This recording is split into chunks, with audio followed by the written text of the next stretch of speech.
결혼한 지 이제 1년, 달달한 신혼생활을 즐기고 있는 30대 여자입니다. 결혼은 지금의 남편과 한 게 처음이지만 사실 저는 5년 전에 결혼 문턱까지 갔다가 파혼했던 과거가 있어요. 이미 다 극복한 이야기이기도 하고 이게 뭐 숨길 일인가 싶어서 남편에게도 전부 오픈한 이야기입니다. 5년 전 이야기를 이제 와서 하는 이유는 따로 있어요. 그때 당시 파혼하면서 미처 하지 못한 말을 얼마 전에 한 번에 다 쏟아낼 수 있었거든요. 몇 년 동안 맘속에 담아두고 살면서 이따금씩 자다가 이불도 발로 한 번씩 걷어찰 정도로 마음에 담아두고 있었는데 이번 일을 기회로 전부 다 풀어버리게 돼서 속이 그렇게 후련하고 기분이 좋을 수가 없네요. 마음 같아서는 사연에 그 자식, 개자식 하면서 쓰고 싶은 생각이 굴뚝 같지만 편의상 남자친구라는 호칭으로 사연을 적도록 하겠습니다. 저랑 파혼을 했다는 그 남자친구는 제가 사회생활 시작하고 얼마 되지 않아서 알게 된 사람이었어요. 저보다 나이가 2살이 많았고 대기업 사무직으로 일을 하고 있었지요. 나이는 2살 차이가 났지만 저도 남자친구도 입사 첫 해를 보내고 있던 신입사원으로 사회생활 시작한 시기는 거의 비슷했어요. 서로를 알게 된 지 얼마 지나지 않아서부터 연애를 시작했고 그렇게 3년을 더 만났습니다. 남자친구 나이가 32이 되면서 집에서 빨리 결혼하라는 압력이 들어온다는 멋없는 청혼을 받게 되었고 아무튼 그렇게 결혼을 약속하게 되었어요. 결혼 이야기가 나오자마자 남자친구가 제게 먼저 제안했던 게 있는데 결혼은 반반 결혼을 하는 게 좋겠다는 말이었습니다. 그때 당시에도 남자가 집 해오고 여자가 혼수를 해온다는 말은 옛말이나 마찬가지였고 다들 반반 결혼을 선호하는 분위기였습니다. 그래서 저도 반반 결혼하는데 아무런 거부감이 없는 상황이었어요. 거기에 추가로 남자친구가 먼저 부모님 손 안 벌리고 결혼하고 싶다는 말을 하더라고요. 저는 흔쾌히 알겠다 했고 자신있게 부모님 손 벌리지 않고 반반 결혼하자고 먼저 말을 꺼냈으니 당연히 저는 남자친구가 모아놓은 돈이 꽤 되는구나 하고 생각을 했었어요. 그런데 막상 까놓고 보니 남자친구가 모아놓은 돈은 제가 모아놓은 돈의 절반 수준밖에 안 되는 돈이었습니다. 제 통장에 얼마가 있는지 확인한 남자친구가 돈을 어떻게 이렇게 잘 모았냐며 칭찬을 해주긴 했는데 그 말을 꺼내는 표정이 어찌나 당황스러웠는지 굳어버린 표정을 감추지 못할 정도였어서 그때 대번에 돈을 많이 안 모아놨다는 사실을 눈치챌 수 있었어요. 제 정확한 월급에 대해서는 연애 3년 하는 동안 알려준 적이 없었습니다. 자기가 대기업 다니면서 월급 잘 받으니까 비교적 유명하지 않은 회사 다니는 제가 하찮은 월급을 받고 일을 한다고 생각을 했던 건지 아니면 자기 씀씀이만큼 저도 돈을 쓰고 다닌다고 생각을 한 건지 그런 부분은 말해주지 않았으니 잘 모르겠지만 하나 확실한 건 부모님 도움 없이 반반 결혼하자는 말을 꺼냈을 때 어느 정도 그런 생각을 가지고 있었을 수도 있겠구나 하는 생각이 들었어요. 아무튼 먼저 반반 결혼하자고 말을 꺼낸 사람이 남자친구인데 남자친구 돈이 모자라다고 해서 제가 피땀 흘려 모은 돈을 어디다 버리고 올 수도 없는 노릇이잖아요? 결국 남자친구는 부모님한테 손을 벌릴 수밖에 없었습니다. 어떻게 이야기가 잘 되었는지 남자친구가 모아놓은 돈에 더해서 1억을 지원받아 오기로 했어요. 그 덕에 덩달아 저도 저희 어머니께 손을 벌릴 수밖에 없었지요. 저희 어머니께서는 흔쾌히 모자란 만큼의 돈을 해주셨어요. 사실 아버지 돌아가시기 훨씬 전부터 해서 저 시집갈 때 되면 준다고 돈을 따로 모으고 계셨다고 하시더라고요. 그 액수가 꽤 큰 금액이었던지라 그 돈을 전부 다 받아오면 남자친구가 또 집에다가 손을 벌려야 할 상황이라서 딱 제가 필요한 만큼만 받기로 했습니다. 그렇게 2억 6천이라는 결혼 자금이 생기게 되었는데 크다면 큰 액수지만 신혼집이며 신혼여행을 포함한 전반적인 결혼식 비용을 생각해보면 엄청 빠듯한 돈이었어요. 다른 걸 떠나서 집 문제만 생각해도 이미 벌써 돈이 모자란 느낌이더라고요. 저희 어머니께서 저 준다고 했던 돈을 다 받을 걸 그랬나 하는 순간도 있었지만 그 돈을 다 받았더라도 욕심만 더 커졌을 거라는 생각에 가지고 있는 만큼에서 잘 준비해 보려고 했습니다. 그런데 하루는 안 그래도 모자란 예산인데 남자친구가 어머니가 주셨다고 하면서 저한테 글씨가 빼곡하게 적혀있는 예단 목록을 건네줬습니다. 일반적으로 받는 예단 품목들에 금이며 명품이며 아주 이것저것 적혀 있더라고요. 제가 대충 봤을 뿐인데도 돈 2, 3천으로는 택도 없을 것처럼 보였습니다. 안 그래도 돈이 빠듯한데 상견례 때도 말 한마디 언급 안 했던 예단 목록을 이제 와서 건네주냐고, 그리고 반반 결혼하는데도 굳이 받으시려고 하는 이유가 뭐냐고 따질 수밖에 없었어요. 남자친구는 그런 제 질문에 친척들 눈도 있고 어머니 지인분들도 있고 그런데 보는 눈이 많아서 예단을 생략할 수가 없는 상황이라고 하더라고요. 상견례 때 아무 말이 없던 건 그때야 우리가 양가 도움 없이 결혼하기로 했던 상황이었지 않느냐고.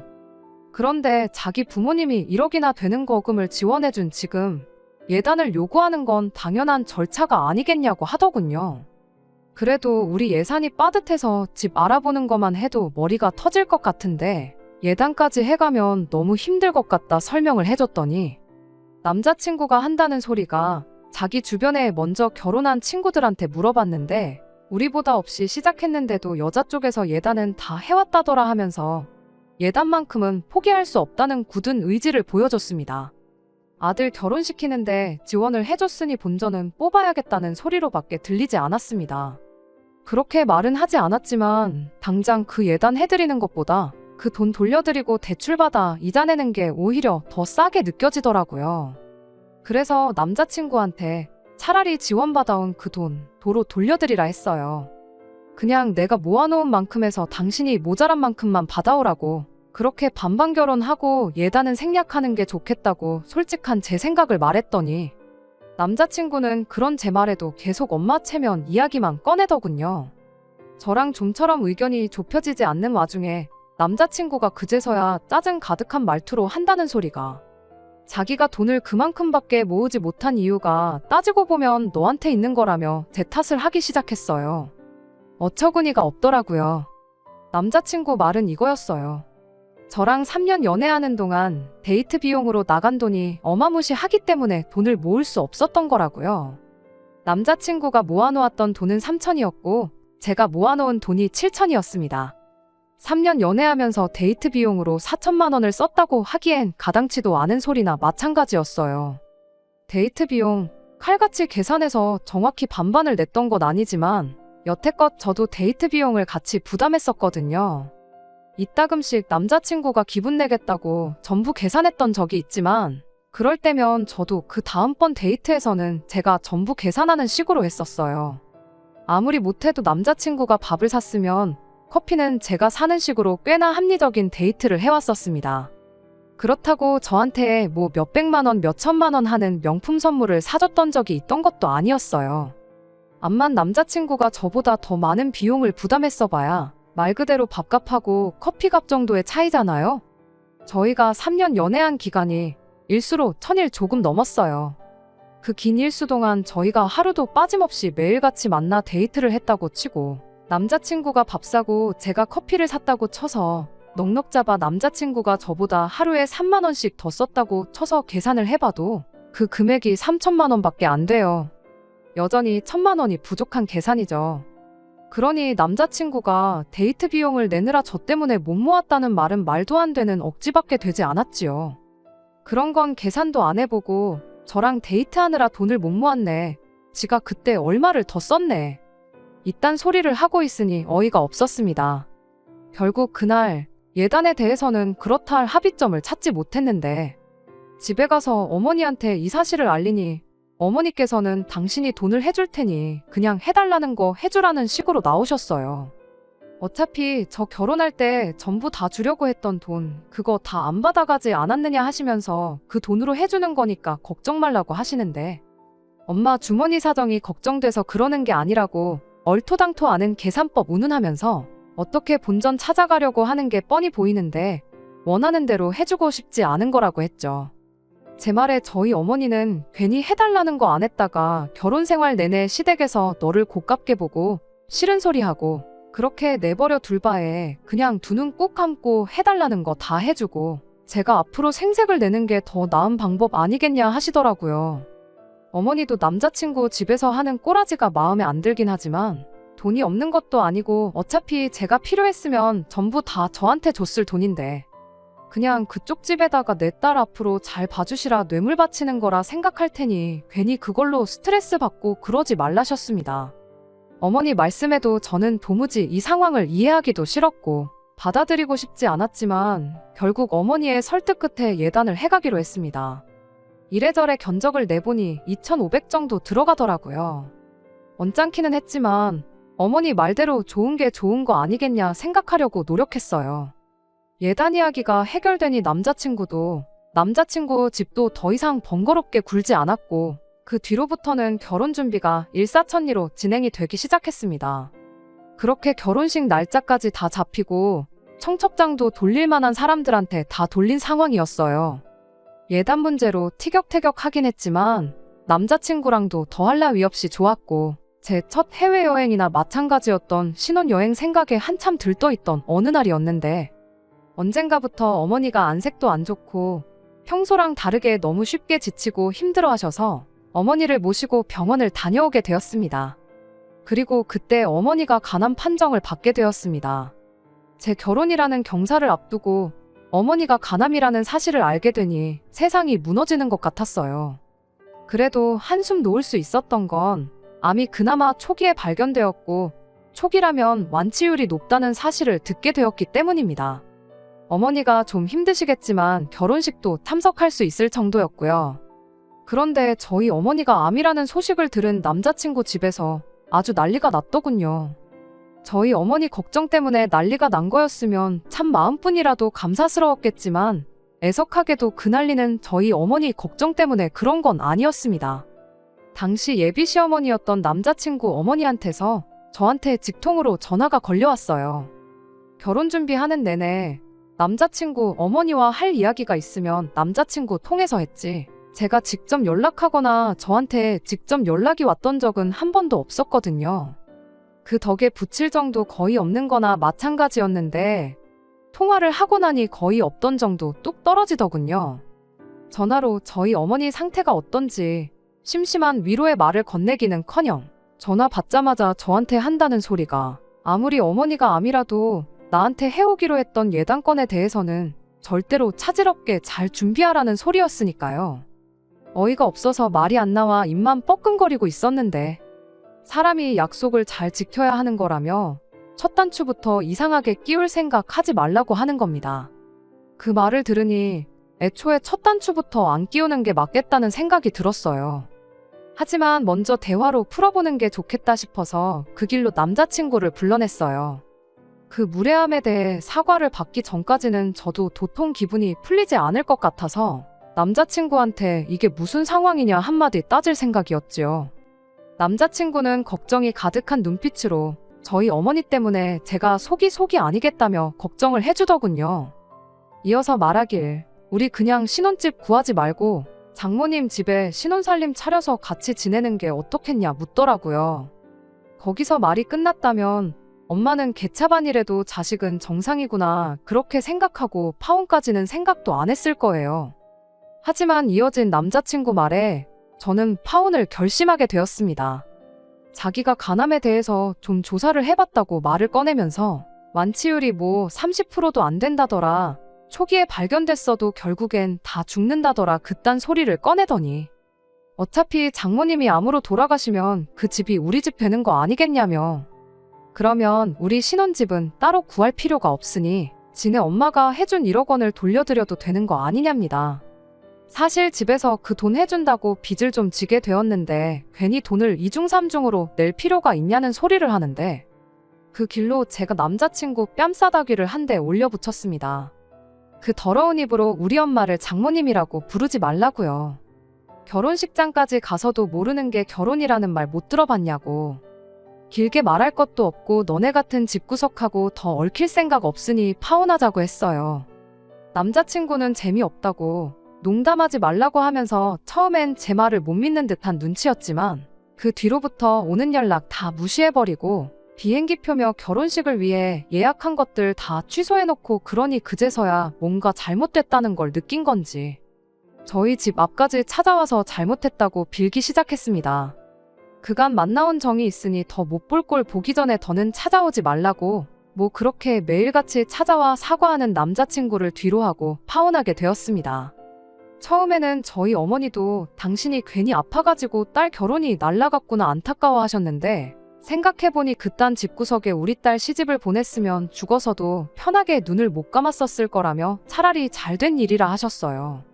저는 어머니한테 왜 죽는다는 생각을 하냐고, 병원에서도 완치가 가능하다고 하지 않았느냐고 그냥 지금부터 치료 잘 받고 그러면 된다고 했죠. 간절히 바라면 이루어진다고 했나요? 결국 어머니는 암을 이겨내시고 완치 판정을 받으셨습니다. 하지만 재발할 확률도 있어서 병원에는 앞으로도 계속 다니셔야 하지만요.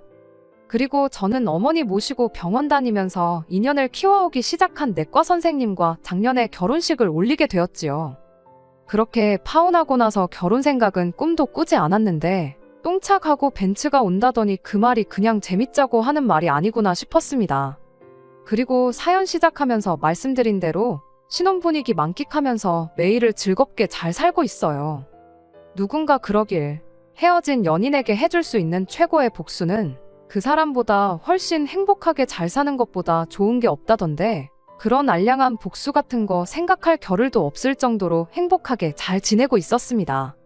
그러다 얼마 전 우연찮게 파혼한 전 남자친구를 다시 만나게 되는 일이 생겼어요. 어떻게 저를 멀리서부터 알아보고 먼저 말을 걸어오더라고요. 몇 년 전 파혼할 당시였거나 파혼한 직후였다면 질색을 하고 무시를 했겠지만 저 이렇게 잘 지내는데 피할 필요 있나 싶어서 저도 같이 인사를 해줬지요. 저를 보더니 잘 지내는 것 같아 보인다고 대번에 먼저 말을 하더라고요. 슬쩍 제 왼손 약지를 보더니 결혼도 했는가 보다 하면서 아쉬운 듯한 표정을 지어왔어요. 그러더니 물어보지도 않았는데 구구절절 자기 이야기를 꺼내기 시작했습니다. 저랑 그렇게 헤어진 뒤에 얼마 지나지 않아서 엄마 소개로 여자를 하나 만나게 되었고 결혼해서 애 둘 낳고 잘 살고 있었다대요. 과거형으로 말하길래 뭔 일이 있었구나 싶었는데 아니나 다를까 얼마 전에 결국 엄마 때문에 이혼하게 되었다고. 그 덕에 엄마랑은 연을 끊었다고 하면서 그때 너한테 잘할 걸 그랬다. 자기가 이혼당할 때 다른 사람보다 너가 먼저 생각나더라 하면서 엄마 말보다 너 말을 더 들었어야 했는데 후회가 된다느니 어쩌니 하면서 엄청 질척거리기 시작하는 겁니다. 더 이야기해봐야 말만 괜히 이상한 대로 흘러갈 것 같고 이 사람이 뭔가 착각을 해도 단단히 하는 것 같아서 그때 3년 만나온 정을 봐서 굳이 안 해주고 넘겼던 그 말 속에 품고만 지냈던 그 말을 한마디 해줬어요. 니네 엄마도 문제지만 니도 못지않게 문제가 있는 거 모르냐고. 엄마랑 연까지 끊었다면서 애엄마랑 다시 살림도 못 합치고 이러고 있는 꼴 보니 너는 아직도 너한테 문제가 있는지 모르는 것 같다고. 이렇게 나한테 옛날 이야기 할 시간 있으면 집에 가서 네 인생부터 돌아보고 자기 객관화 좀 해서 남 탓 좀 그만하라고 했어요. 제 할 말 다 끝내고 다음부터는 이렇게 우연찮게라도 만나지 않았으면 좋겠다. 마주치더라도 제발 나 모르는 척하고 그냥 네 갈 길 가달라 말하고 뒤돌아서 집으로 와버렸습니다. 옛정에 호소하면서 옛날 이야기하면 뭐 이제 와서 행복하게 잘 지내고 있는 제 마음을 돌릴 수 있을 거라고 생각했던 걸까 싶네요. 정말 다시는 꼴도 보기 싫은 사람과 재회한 건 짜증나는 일이지만 그때 마음 약해져서 해주지 못한 한마디 해줘서 그런가 속 하나만큼은 후련해졌네요. 지금 저는 더할 나위 없이 행복하고 어머니까지 완치 판정을 받은 지금 솔직히 그때 파혼하게 된 게 제 인생에 있어서 운이 좋았던 거라 말할 수 있겠네요. 지금 행복한 만큼 앞으로도 계속 이렇게 행복하면 좋겠습니다. 끝까지 들어주셔서 감사합니다. 오늘의 사연은 여기까지입니다. 구독과 좋아요, 알람 설정 부탁드리고 더 좋은 사연으로 다시 찾아뵙겠습니다. 감사합니다.